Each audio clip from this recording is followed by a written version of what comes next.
Last year, over 45,000 people made the unsafe, unnecessary and illegal journey across the Channel. Our asylum system has been overwhelmed. We're now spending almost £7 million a day on hotels. Stopping the boats is one of the 5 promises the Prime Minister has made to the British people, and it's my top priority. That's why today I'm announcing a new illegal migration bill to do exactly that. The Prime Minister and I have been working flat out for months to bring this legislation to Parliament. This bill will mean that if you come here illegally, you will not be able to stay. You will be detained and removed to your home country if safe, or a safe third country like Rwanda. We are committed to helping those in need, like the hundreds of thousands of people we have supported from Ukraine, Afghanistan and Hong Kong in recent years. But it's not fair that people who travel through a string of safe countries and then come to the UK illegally can jump the queue and game our system. This bill will bring an end to that. Enough is enough. We must stop the boats.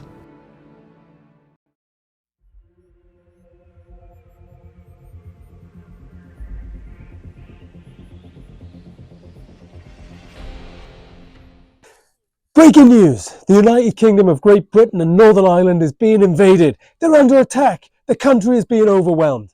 This is some of the language being used by Suella Braverman, the Home Secretary of the UK, to describe human beings desperately trying to claim asylum.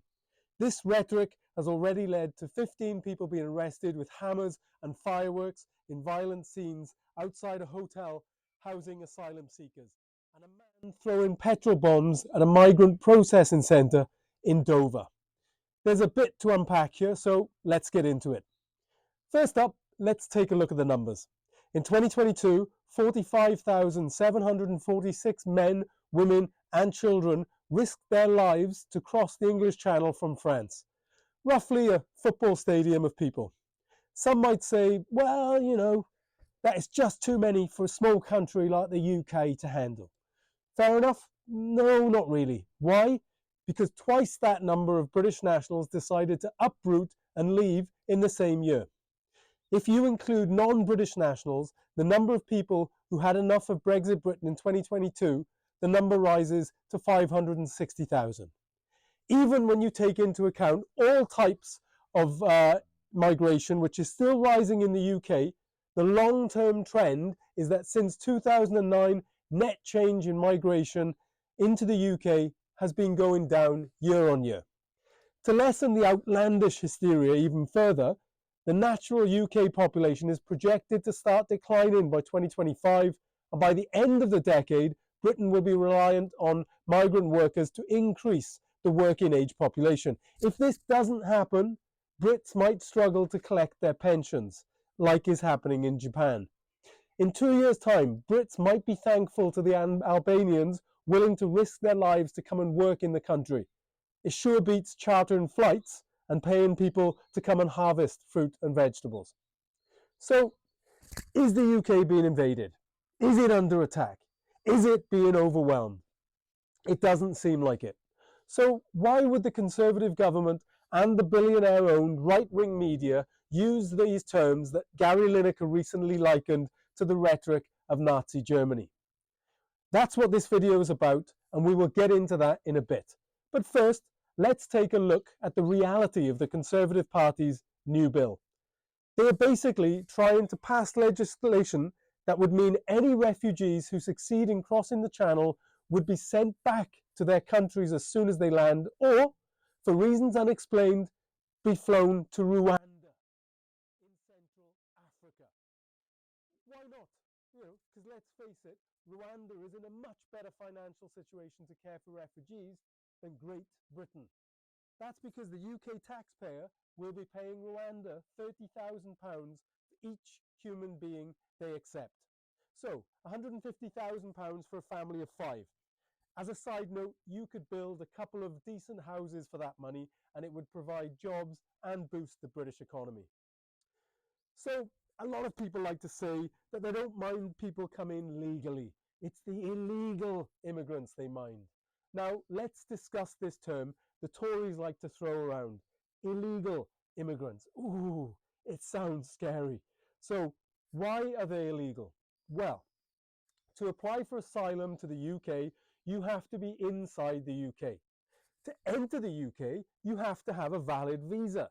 If you aren't fortunate to have been born in a rich country, the chances are you will not get a visa. Can you see the catch-22 refugees find themselves in here? You can't apply for asylum outside the UK and can't get a visa to enter the UK to claim asylum. And this is intentional. Braverman says we must stop the boats. Well, we could do that tomorrow. France has been urging the Conservative government to open an asylum centre in Calais for that very reason, to stop the boats. More importantly, to save lives.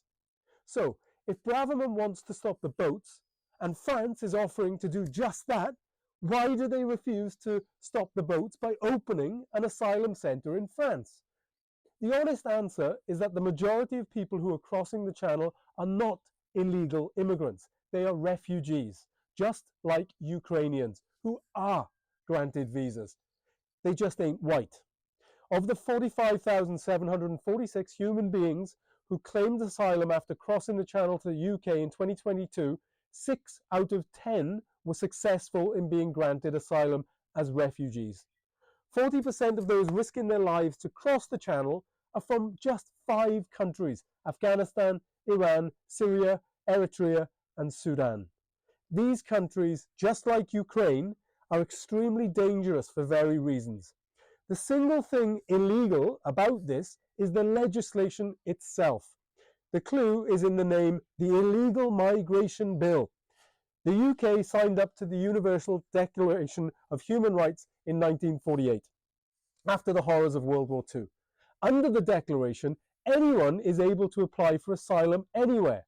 Yet, the new Tory legislation insists people are disqualified if they don't apply in the first country possible. That's quite handy, with Britain being an island at the western edge of Europe.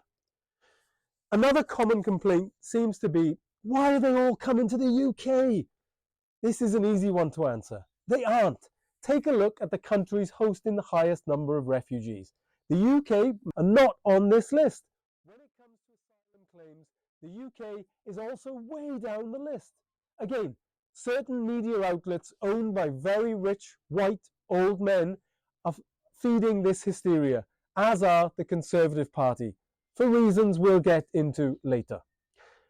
A lot of people also like to say that they don't mind people escaping war. It's the economic migrants they have a problem with.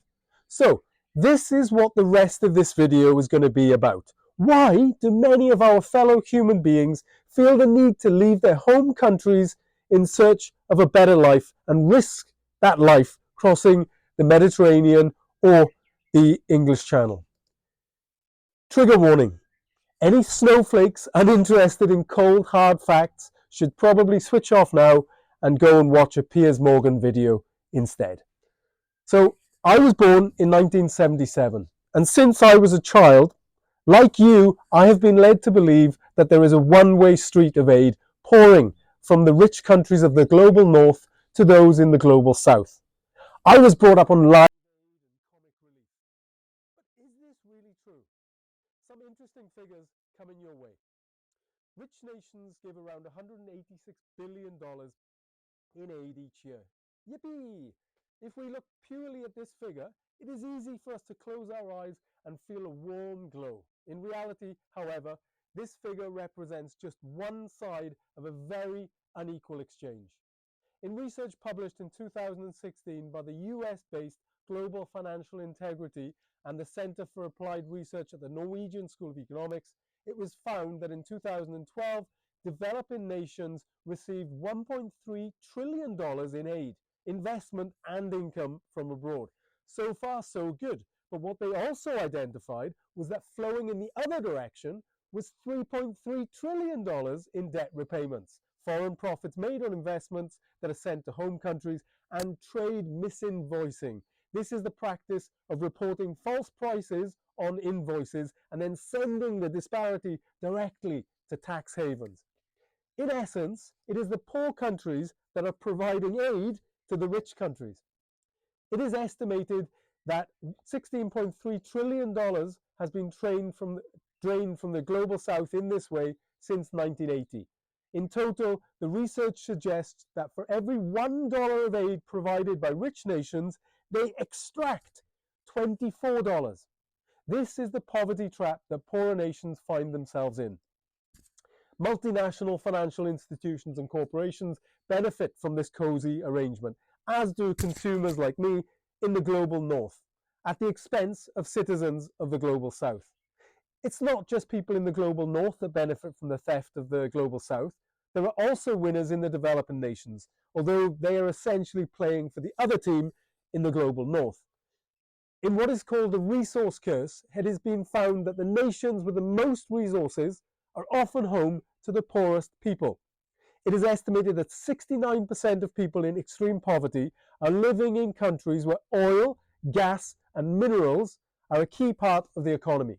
For example, in Nigeria and Angola, which are respectively the largest and second largest oil and gas producers in Africa. 68% of Nigerians live on less than $1.25 a day. 48% of Angolans live on less than $1.90 a day. How can this be? Well, a nice little arrangement called economic rent is partly to blame. Poorer nations usually provide licenses to foreign companies to extract their resources, and then they are paid in dollars. As this money is essentially unearned, it provides a bag of riches for the ruling class who have no need to tax the people to fund their operations. This means they don't need the approval of the people anymore and then can act in their own interests. Education spending then declines, but military spending increases so they can protect the elite, who often rule for many years as there is no incentive to leave office. Of course, foreign banking interests are all too happy to assist these kleptocrats in transferring this unearned money to safe foreign tax havens while the people remain poor. Africa is home to 165,000 extremely wealthy Africans who hold a combined $860 billion. Our economies in the global north are literally fueled by resources from the south. For example, France, 75% of whose energy requirement is met by nuclear fuel, relies heavily on Niger for uranium. For every woman that dies in childbirth in France, 55 will die in Niger. Another example is the smartphone industry. In Finland and South Korea, the homes of Nokia and Samsung, the average life expectancy is 82 and 83, respectively. But in the Democratic Republic of Congo, where the minerals used to make the phones are extracted, people rarely make it past 60. To make up for a short work life, it's okay, children start working from the age of 7. 60% of the planet's cobalt is mined here, largely unregulated, with kids working in tunnels liable to collapse and breathing cobalt dust deep into their lungs as protective equipment is deemed unnecessary. The waste from these mines seeps into the river systems and contaminates the drinking water. In the rich north, we could, of course, pay more at the cash register to provide adequate wages and protective equipment, but then we would have less money to waste on stuff that we don't need, and the mirage of our lives improving would disappear. And with it, the dream we have been fed since we were born, that if we just keep spending to keep the giant machine ticking over, everything will slowly but surely get better and better for everyone. Just don't stop buying things, whatever you do. In Africa, at least 20 countries depend on resource extraction for 25% or more of their exports. In total, 66% of Africa's exports are resource-based, whereas the figures in Europe, the US, and Latin America are 11%, 15%, and 42%, respectively. In Nigeria, oil and gas exports account for a whopping 97% of total exports. In Angola, 98% of export revenue comes from oil and gas, with the remainder coming from diamonds. The climate emergency is exacerbating the situation. 34 low-income countries that are already spending a total of $5.4 billion a year on adjusting to the impacts of climate change are simultaneously paying $29.4 billion on annual debt repayments to the global north.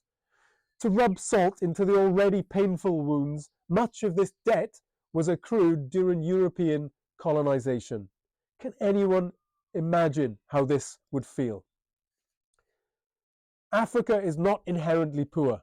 It is poor because of the systematic looting of its resources, which has been going on for hundreds of years. It is not the global north propping up Africa, but the other way around. So we can see why many people need to escape this grinding poverty.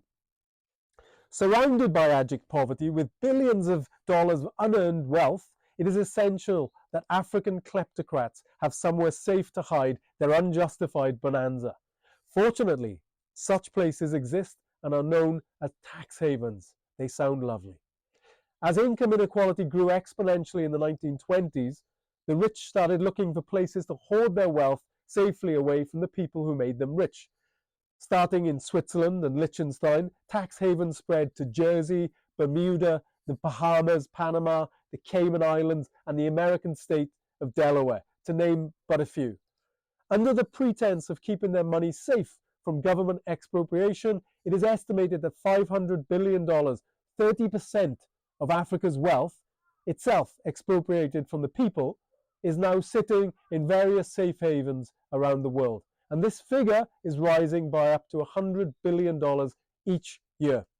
This dirty money is joined by notes belonging to the soccer superstar Lionel Messi, Donald Trump's Commerce Secretary Wilbur Ross, Russian President Vladimir Putin, the King of Saudi Arabia, the President of the United Arab Emirates, the former Emir of Qatar, and former leaders of Ecuador, Australia, Pakistan, Jordan, Moldova, Ukraine, Georgia, and Iceland.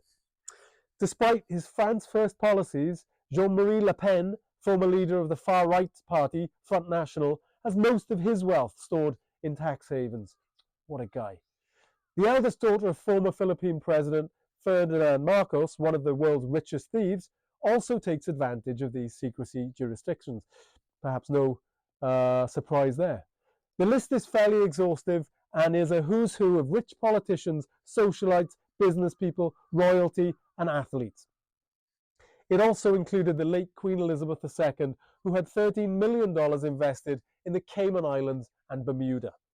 When the Panama Papers were released to media organizations in 2016, then British Prime Minister David Cameron promised to sweep away tax secrecy.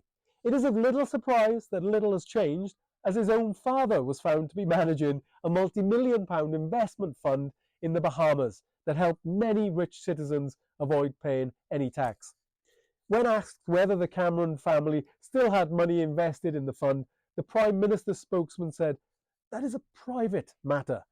Interestingly, the US Federal Trade Commission disagrees, as they state on their website that free and open markets are the foundation of a vibrant economy. Clearly, there is nothing open about tax havens.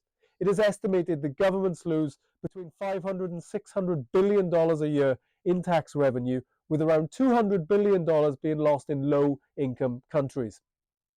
American Fortune 500 companies have stashed approximately $2.6 trillion offshore, and they have been joined by individuals whose tax haven holdings amount to $8.7 trillion. The total amount of money being hidden from the tax authorities in these tax havens is estimated at $36 trillion. It is projected that decarbonizing the economy will cost around $3.5 trillion per year. So there is enough money sitting offshore to fund this transition for a decade without the average taxpayer paying anything.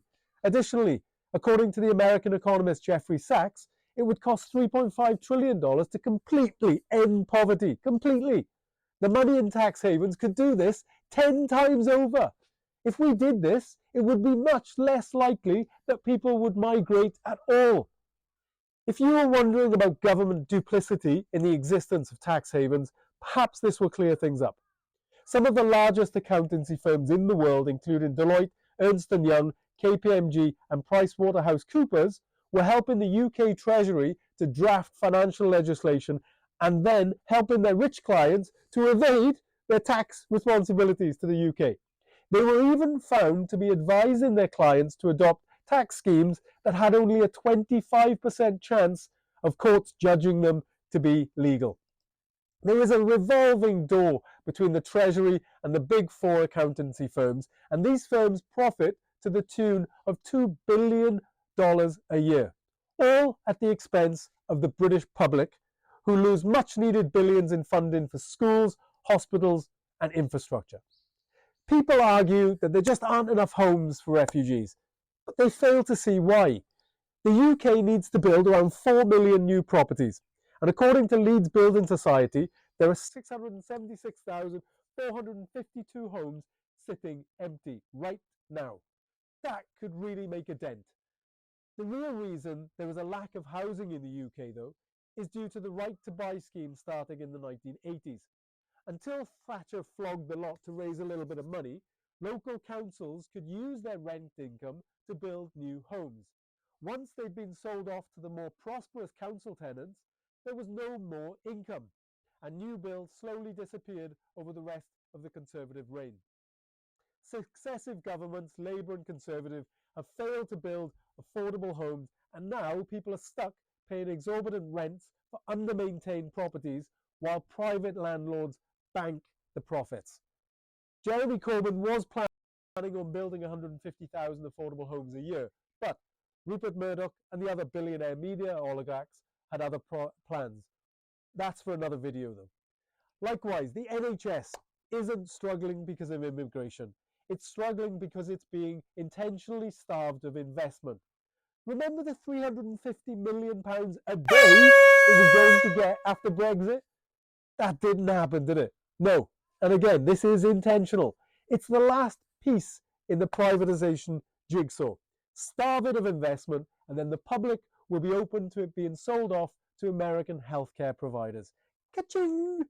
It's all about profit. The money is there. Just look at the staggering £37 billion spent on COVID-19 test and tracing. It didn't even work. During the pandemic, as everyone was socially distancing, the government spent their time searching for the magic money tree. They've been saying it doesn't exist, but they found it just in time. And fortunately, the magic money tree had £376 billion notes dangling from its glorious branches. The tree exists, the money is there. So, back to the lovely sounding tax havens. While many argue that they are necessary to protect individual wealth from overzealous governments, this is not a view shared by 300 economists who wrote the following in 2016.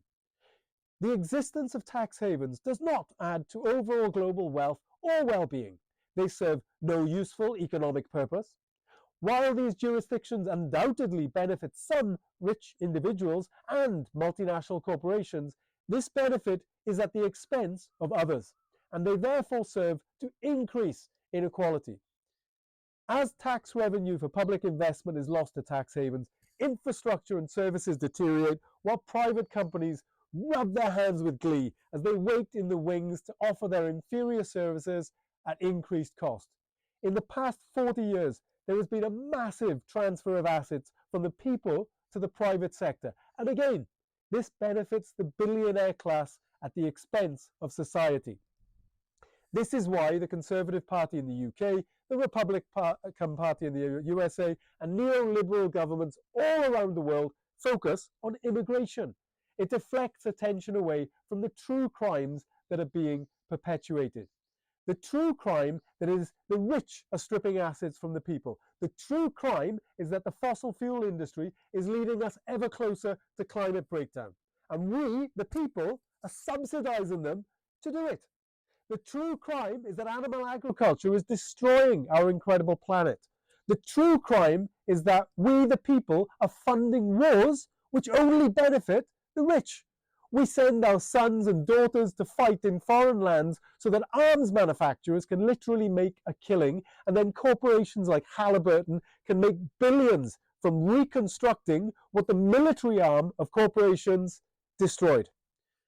Unfortunately, things are about to become much, much worse. Due to the climate crisis, things will soon become unmanageable without radical changes. There are expected to be 1.2 billion humans seeking refuge globally by 2050. The number was 30 million last year. Can anyone fathom what it will look like to have a population similar to China's on the move at the same time? Ironically, the same people burning police vans in protest at asylum seekers are often the same people who oppose climate action. You couldn't make this up. So, instead of getting angry about desperate refugees, it might be better to direct that anger at our elected officials who are dogmatically propping up the system that creates these conditions people are desperately trying to escape from. It might be better to get angry at the corporations and billionaires that are causing the sixth extinction that will likely include us. Yes, we all have the right to be angry, everybody, but that anger has to be directed at those with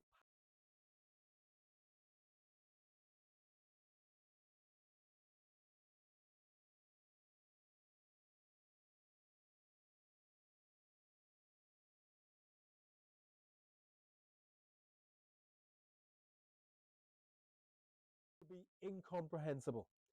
If you like this video, click the like button, click subscribe, and share on social media. Thanks for watching.